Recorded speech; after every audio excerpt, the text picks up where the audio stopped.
कथा ठीक लग रही है? ऋषभवेद जी के पश्चात भरत जी ने भारत देश का राज शासन संभाला। उनकी कथा वर्तमान काल के लिए उपयोगी है।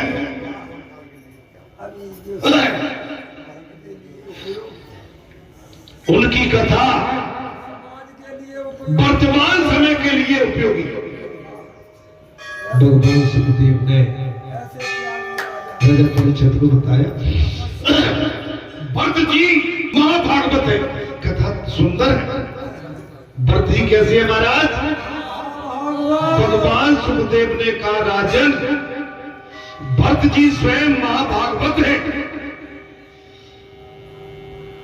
उनके संग से सभी भागवत भाव जागता है और उनका संग करने से सभी के मन में भागवत भाव जागता है। उनके संग रहने से, उनसे मित्रता करने से, उनके पास आने से, उनके साथ रहने से माने भागवत में भगवान के प्रति प्रेम जागता है। धर्मात्मा के साथ भगवान के प्रति प्रेम और अधर्मी के साथ संसार के प्रति प्रेम, अंतर है दोनों। इसलिए संसार के चक्कर में कभी मत पड़ना भाई। संसार ठगिया है, ये अपना विनाश तो कराता ही है, लेकिन अपने अच्छे मित्रों को भी, उनका भी पतन करा देता है। उनके संग में आने वाले भक्ति रंग में चले जाते हैं। भक्त जी के संग में आने वाले स्वयं भक्ति के रंग में डूब जाते हैं। ऋषभवेद जी के पुत्र कौन है? भरत जी, जिनके नाम से भारत खंड, भारतवर्ष का नाम पड़ा। और भरत जी स्वयं भागवत स्वरूप है। और भरत जी का संग करने से उनके हर जीव के मन में भक्ति का रंग चढ़ जाता है। भरत जी ने बुआर की मर्यादा का कभी उल्लंघन नहीं किया। भरत जी ने बुआरिकता का कभी, सबसे बड़ी चीज है बुआरिकता का उल्लंघन नहीं करना। आप मर्यादा में रह के अपनी बात भी कह जाए, पता भी दे और जता भी दे। भरत जी ने व्यवहारिकता की मर्यादा का कभी उल्लंघन माने असमझ, नादानी, बच्चों इससे वे महावैष्णव होने पर भी यज्ञ करते थे। यो तो वो स्वयं भागवत स्वरूप वैष्णव थे, लेकिन इसके पश्चात भी हवन, यज्ञ, कथा, भागवत, पूजन, कीर्तन से कीर्तन, जैसे आपके बाबा सब करके बताते रहते हैं।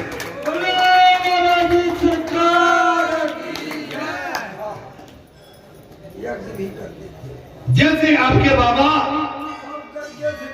बता रहे हैं कि नहीं बता? आज आप किसी धाम में चले जाओ, कोई संत आपके साथ परिक्रमा करता हो, कोई संत आज से 25 साल से बैठ के सुंदरकांड करता, भागवत, हवन, पूजन ये करता हो? नहीं करता।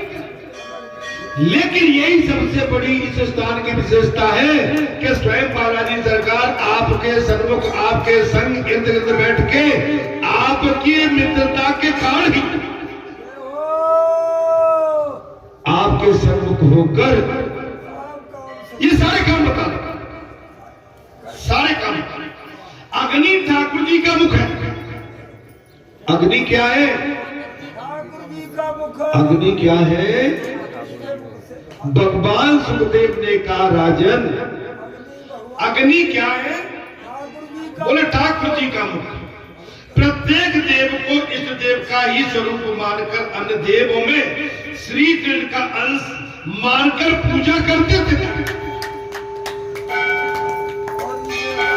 जितने भी देवता थे वो सभी में भगवान जी का अंश मान के सबकी पूजा करते हैं। मेरे कृष्ण ही आप भी सभी कृष्णमय बैठिए। बालाजी सरकार भी कृष्णमय है, नीलकंठ भगवान भी कृष्णमय है, और मेरी भगवती माँ भी कृष्णमय है। ये इधर प्रेत भी कृष्णमय है, ईरा कुमार जी भी कृष्णमय है, माने पूरा जगत कृष्णमय है।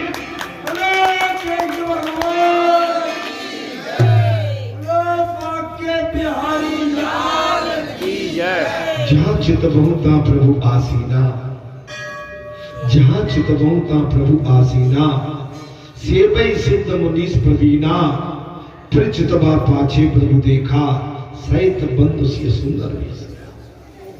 सारे जगत को ईश्वर में देखो।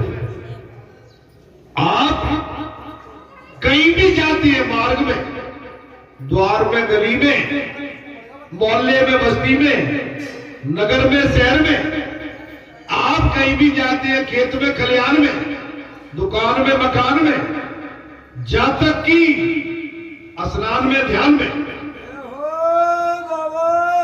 मैं और नीचे आ जाता हूं, टॉयलेट में भी सब वही हो गया। ईश्वर जगत व्यापी है। सिया राम में सब जग जानी, और करहूं प्रणाम जोर जोर पानी। भगवान सर्वेश्वर है, विश्व विख्यात है, कण कण में है। भारत देश के कंकड़ कंकड़ में शंकर, भारत देश के कंकड़ कंकड़ में शंकर। महाराज, प्रत्येक देव को इष्ट देव का ही स्वरूप मानकर देवों में श्री कृष्ण का अंश मानकर पूजा करते थे। कौन? भरत। ये कथा कौन सुना रहा है? सुखदेव। किसको? राजा परीक्षित को। कहां पर? हर की पौड़ी। उसका सारा पुण्य श्री कृष्ण के चरणों में अर्पित करते थे। भगवान के चरणों में अर्पण। हम एक चीज गंदी करते हैं। आज सत्यनारायण की कथा कहलवा दी, हमारे मोना की नौकरी लग जाए, तुम्हारा भगवान का सौदा खत्म। क्यों भाई? तुमने कंडीशनल काम किया है ना? क्या किया आपने? हमारे मोना की नौकरी लग गई, तब हम सभा बनी चढ़ाएंगे। मोना की नौकरी लगी, सभा बनी चढ़ा दी। बाबूगढ़ ने कहा कि मैंने तुम्हारा काम किया और तुमने मेरा काम, हमारा तुम्हारा संबंध खत्म।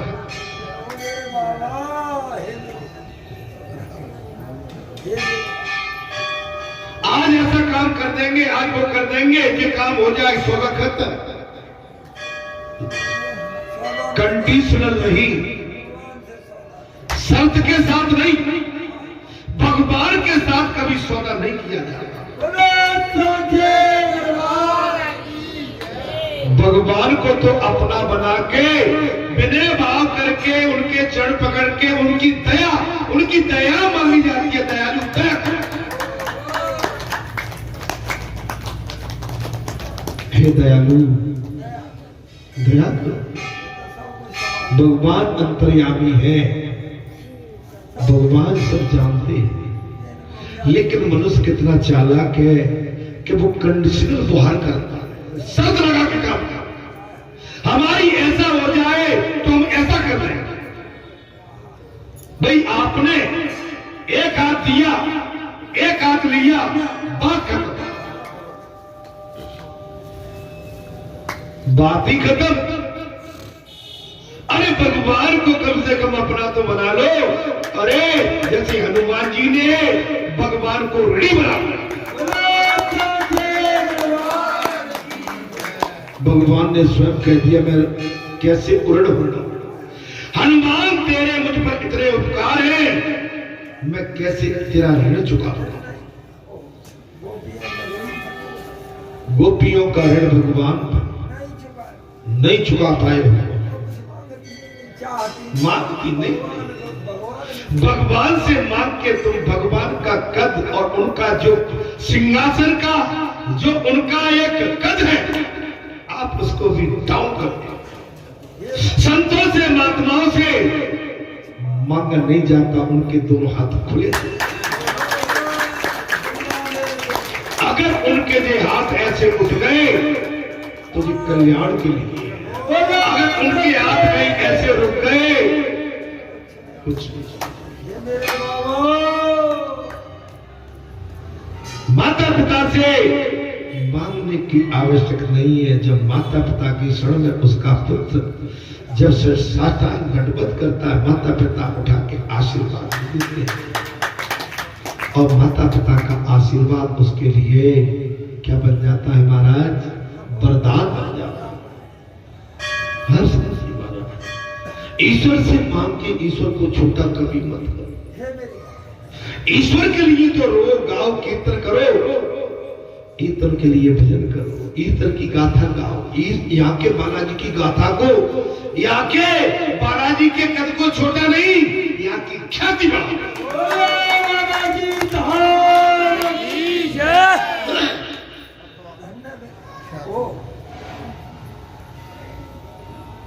आप समझिए, अनेक यज्ञ करके उनका सारा पुण्य श्री कृष्ण के चरणों में। आप जो भी यज्ञ हवन जो भी करते हो भगवान के लिए, अपने लिए नहीं। भजन कीर्तन यज्ञ हवन ईश्वर के लिए, अपने लिए नहीं। अर्थात कर्म फल परमात्मा को अर्पित करोगे,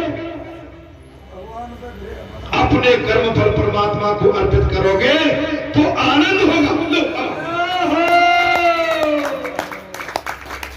अपने कर्म फल भगवान को अर्पित करोगे तभी आनंद आएगा।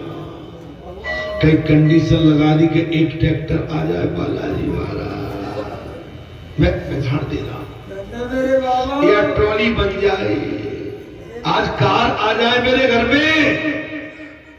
अरे कार भी तो कर्ज से उठा रहे हो, तुम क्या करोगे ऐसी कार का? कार तो खरीदनी कर्ज से उठा के चलाओगे तो डीजल लगेगा, और डीजल लगेगा तो मशीनरी घिसेगी, टायर ट्यूब घिसेंगे, और टायर ट्यूब घिसेंगे तो बदलवाना पड़ेंगे, पैसा फिर लगेंगे। नहीं है? मेरा सभी से अनुरोध है, ऐसा शौक बेकार।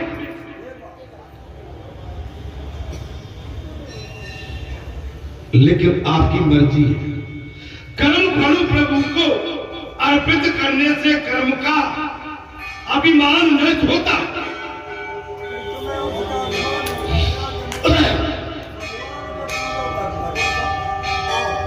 और आपने कर्म तो किया, लेकिन आपने चढ़ौतरा चढ़ाया, कंडीशन लगा दी, ईश्वर से अत्यधिक प्रेम करोगे। अब बात आ गई जो पहले करें, ईश्वर से अटूट प्रेम करो, तभी किए हुए कर्मों का पुण्य परमात्मा को अर्पित कर सकोगे। ईश्वर से प्रेम करो, और आप कर रहे हैं। लेकिन मैं एक चीज आज आपसे बोल के कह देता हूं, कंडीशन मत लगाया करो। आज मैंने ये नारियल बांध दिया तो अब मेरा सब काम ठीक हो जाएगा। नारियल तो भगवान ने आपसे बतवा दिया कि जाओ, तुम्हारी सांत्वना के लिए हमने नारियल बतवा दिया। जो तुम्हारे मन में भ्रम था ना, वो हमने नारियल बनवा के तुम्हारा भ्रम खत्म कर दिया। अब तुमने घर जाके कही बाबा ने नारियल बनवा गए, और मैं लाल कपड़ा लेके मामे इतने को लाल कपड़ा, इतने को नारियल गांठ लगा के आ गई हूं, बाबा पे इतने 11:15 चढ़ा के आ गई हूं। बाबा ने कही सब ठीक है, जाओ। तुम्हारा बांधना ना बांधना सब बेकार, सब बेकार। बोले कथा करवा दिए बाबा के यहां, कथा करना न करना सब बेकार।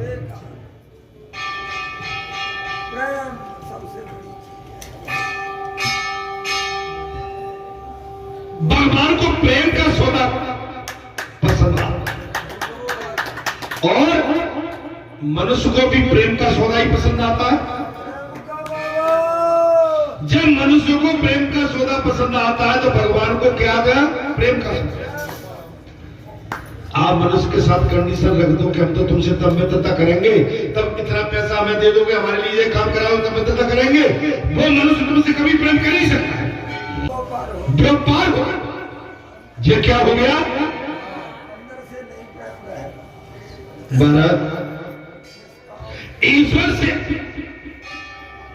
अत्यधिक प्रेम करो तभी किए हुए कर्मों का पुण्य परमात्मा को अर्पित कर सकोगे।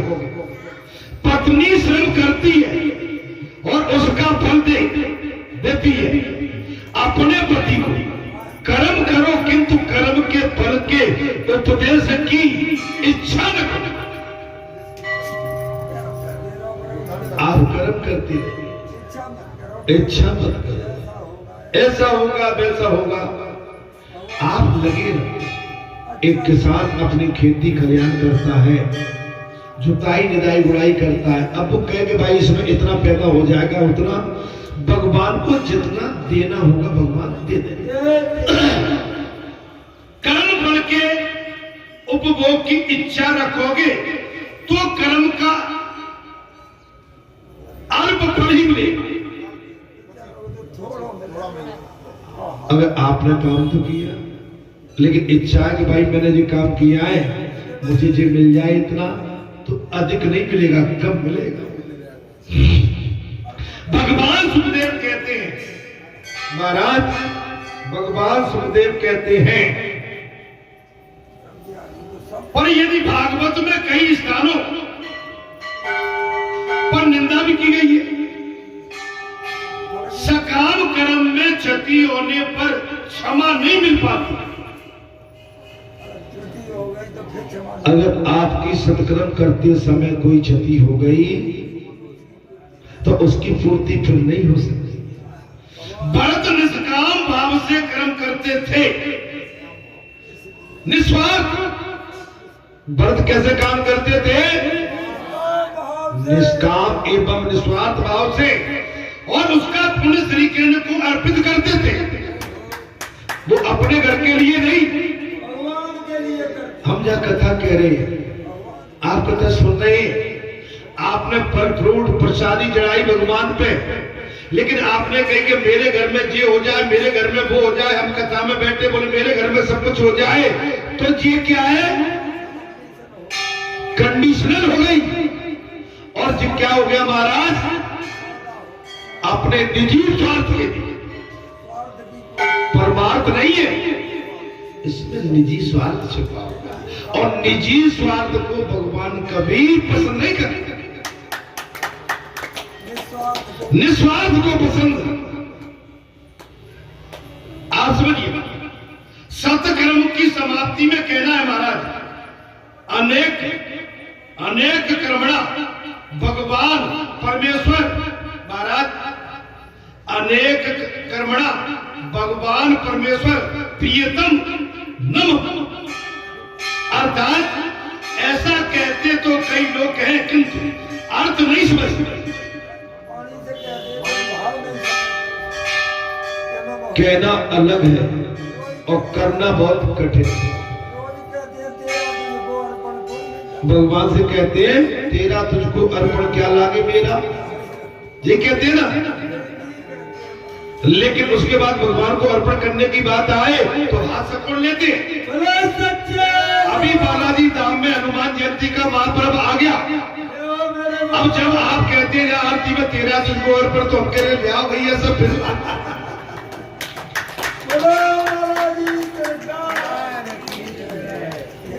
अब जिसमें तो कर ही हो गई, बोले कोई नहीं करता। आप समझो पिछले साल इतनी दान हुई थी किसानों की, मैंने तो समझाता था एक कमरा भर जाएगा, लेकिन भैया 2 बोरी भी नहीं निकली जाती।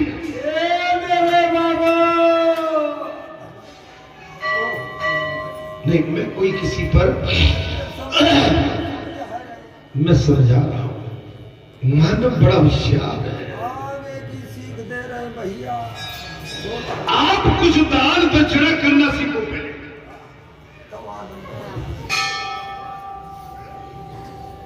जिस घर का जल और नमक हम खाते हैं बुरा मत मानना। मैं आपके घर में नमक और जल अपनी बेटी के पास गया और मैंने बेटी नहीं मानी, बोले पापा आज तो खा लो। चलो बेटी खा लेते हैं, जो होटल में पैसे देंगे सो तुमको दे जाएंगे। हमने बेटी ने खिलाया, हमको मालूम है कि बेटी का खाया हुआ हमको बचेगा नहीं, लेकिन अब करें क्या, संकल्प छोड़ना है। बेटी को उठा के 1100 रुपये दे दिया, बेटी तुम्हारा खा।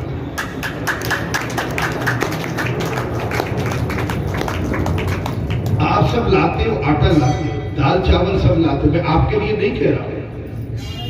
आप फल लाते हो, जब आपने चढ़ा दिया, आप सब कुछ करते हो जा, लेकिन भगवान का हो गया। लेकिन इसके पश्चात भगवान ने कहा मेरे यारे थके, मेरे भगत संत कुछ ऐसे हैं, कुछ तो घर पे अपने समय से लग जाएंगे, कुछ ऐसे हैं उनके लिए दाल चावल रोटी कुछ तो व्यवस्था भगवान करते हैं।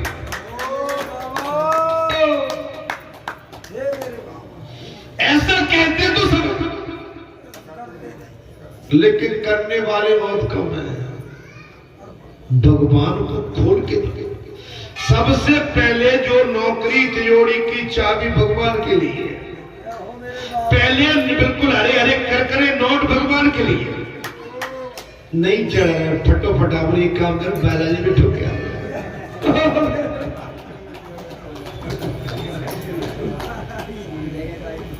बोले नकली आएगा, पेट्रोल पंप वाला भी नहीं ले रहा, एक कर तो बालाजी में ठोक गया।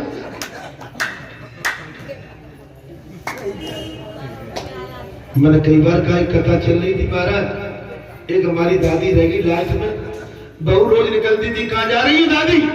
अरे बालाजी धाम में भगवान की कथा चल रही है। बेटा कब तक चलेगी? बोले अमुक दिन तक। बेटा जिस दिन अंतिम कथा, आखिरी कथा मुझे बता देना, मुझे साथ लिए चलना। दादी आज आखिरी कथा है बालाजी धाम। बेटा चलती हूं चलती हूं। दादी ने भाई गुल्लक में डाल के बहुत पैसे टटोरे, अब सब नए नए निकल रहे भावे, चमकने चमकने, नोट भी चमकने चमकने। दादी जी ने देखा कोई गंदा सा जंग खाया, खोटा सिक्का नहीं, ये बड़े। दादी ने रख लिया, कथा चलती रही। बालाजी धाम में कथा 12-1 बज गया और दादी ने पकड़ लिया था मुट्ठी में। वो क्या है, हाथ पसीज गया, अब वो सिक्का भी गीला होने लगा। दादी बोले अब तो कथा का विश्राम का टाइम आ गया, चढ़ा दो। दादी ने देखा मुट्ठी खोल के हाथ गीला हो रहा था और कलदार भी गीला हो रहा था। दादी ने कहा अच्छा तू रोता है, रो रहा है, तू नहीं जाना चाहता, अच्छा मत जा। दादी उस खोटे सिक्के को लेके फिर वापस।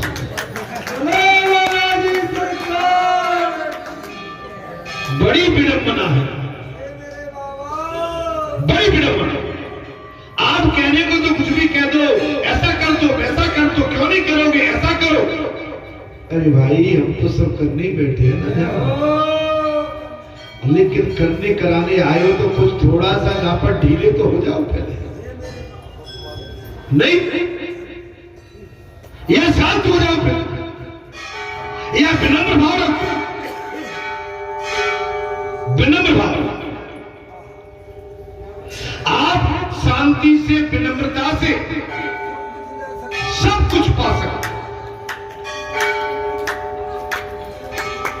अरे अभी मैं चिल्ला के कहूंगा जो बेटा है ना, इसके हाथ से मैं एक केला को भी नहीं ले पाऊंगा।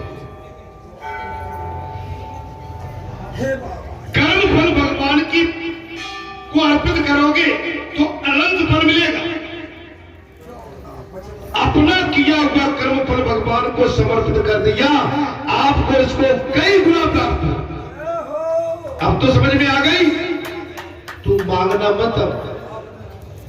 अब मांगा मुंगी का काम नहीं बोले भैया, अब तो जब चढ़ाने का काम है, चढ़ा जाओ और चढ़े हुए को भूल जाओ। सकाम कर्म की भागवत में कई स्थानों पर निंदा की गई है। अर्थात कर्म कृत परायण करने की भावना से ही भक्त जी यज्ञ करते थे। भगवान के यज्ञ किसके लिए करते थे? भगवान के लिए। अपनी जात के लिए। भक्त जी को युवावस्था में ही एक दिन वैराग्य हो गया।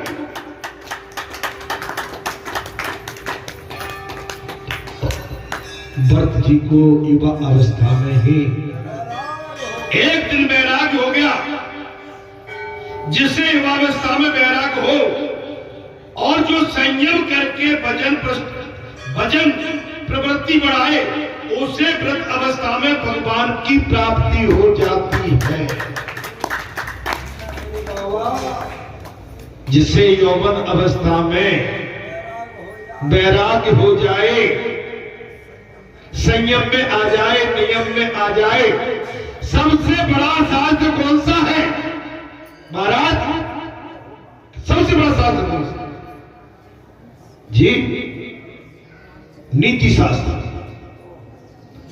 जिसका नीति शास्त्र मजबूत है, नीति फैल नहीं हो सकता। नीति और विधि शास्त्र और नीति शास्त्र अगर जिसके लिए मजबूत है तो कोई फैल नहीं हो सकता। और जिसका नीति नियति विधि शास्त्र ही अपूर्ण है, वो तो हर पग में फैल, कण कण में और पल पल में फैल। आपकी बात पत्थर की लकीर की तरह। मर जाएंगे लेकिन अधर्मियों का साथ कभी नहीं देंगे। मैं कुछ गलत तो नहीं बोल? अधर्मी मेरी मां जाया बेटा के, या अधर्मी हम खुद को न हो तो आपको भी हम जैसे अधर्मियों की महाराज संगत कभी नहीं करना चाहिए। वृद्ध अवस्था में शारीरिक आसक्ति हो जाने के कारण तुम भक्ति नहीं कर पाओगे। अब क्या करोगे तुम? वृद्ध अवस्था में शक्ति नहीं रहेगी तो हवन यज्ञ पूजन भक्ति ये कैसे कर पाओगे? तपस्या यौवन में ही की जा सकती है। अरे समझ लो मेरी बात। तपस्या यौवन में माने मध्यम में की जा सकती है। वृद्ध अवस्था में तपस्या करने से अलग जन्म सुधरेगा। वृद्ध अवस्था में भगवान सुखदेव ने साफ कह दिया, राजन अगला जन्म सुधरेगा। शरीर दुर्लभ होने के बाद ब्रह्मचर्य का पालन करने का कोई अर्थ ही नहीं।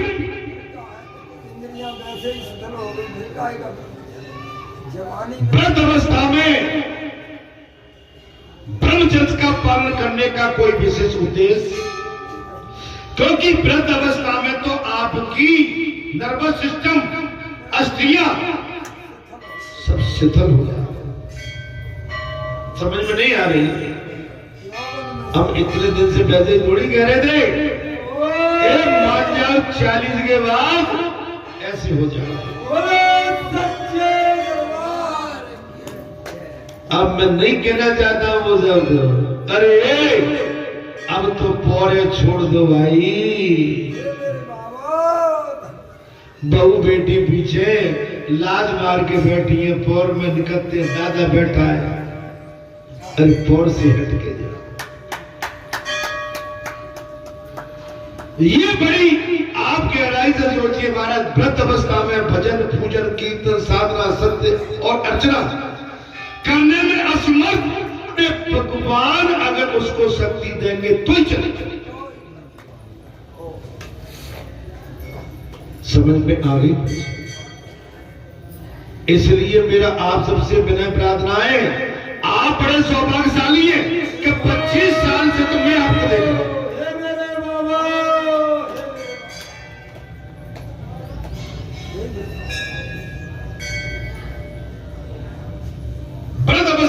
शारीरिक आसक्ति हो जाने के कारण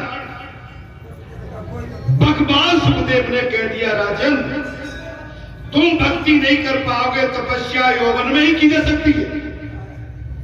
तपस्या कब की जा सकती है?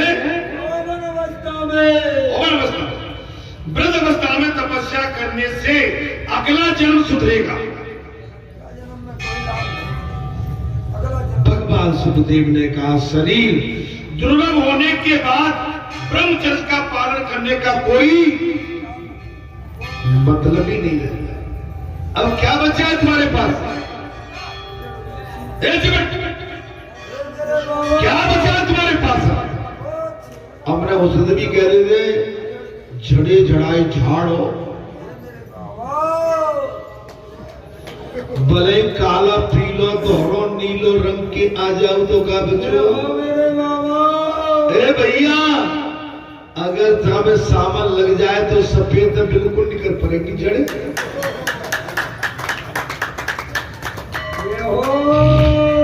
हमारी दादी हो, थोड़ी बड़ी दादी हो, तुम तो नहीं लगाती लेकिन कुछ दादी लगाती है। अरे नीला पीला काला पीला करना छोड़ दो तो।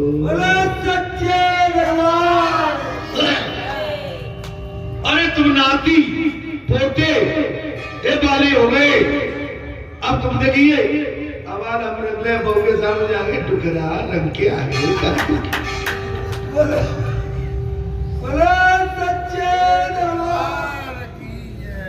हंसेगी, अम्मा जो टुकड़ा काय को कार पर।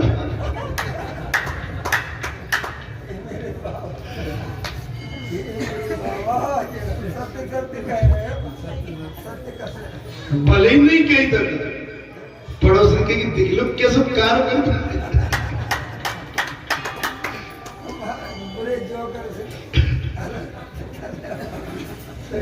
बचो इससे, अपनी हकीकत में आया। हाँ, मैंने कथा में साफ दे दिया, वृद्ध अवस्था में कोई भी आप किसी भी तरह की आपके पास व्यवस्था नहीं बची। साधना नहीं कर सकते। रामचंद्र जी वृद्ध अवस्था में ही वन में चले गए। रामचंद्र जी वृद्ध, महाराज रामचंद्र जी युवा अवस्था में चमक गए, वन में चले गए। तब किया 14 वर्ष का। अब आपका तपस्या तो चली गई है भाई, उनके भगवान के 14 वर्ष, आपके 24 वर्ष।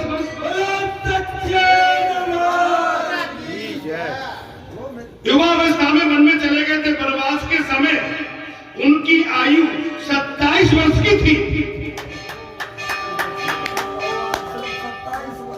भगवान श्री राम यौवन अवस्था में ही वन को चले गए। उस समय भगवान श्री रघुनाथ की आयु केवल 27 वर्ष की थी और सीता जी की 18 वर्ष की थी।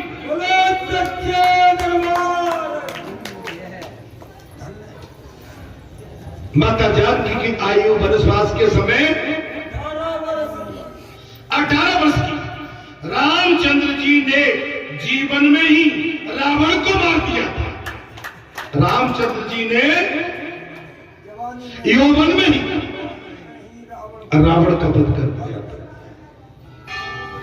तुम भी अपनी युवावस्था में काम रूपी रावण का नाश करो।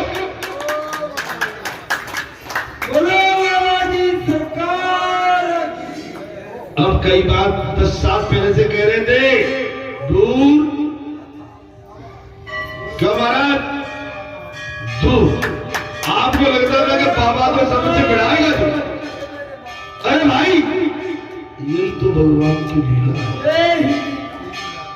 आप यौवन अवस्था में ब्रह्मचर्य का पालन करेंगे तो वो कमाई आपकी वृद्ध अवस्था में काम में आएगी। बचपन में दूध मलाई घी और बढ़िया मक्खन मारे तब तो चल पा रहे हैं मेरे भाई। अरे हंस तो जाओ, खिलखिला तो जाओ। एक गिरधारी हंसना भैया।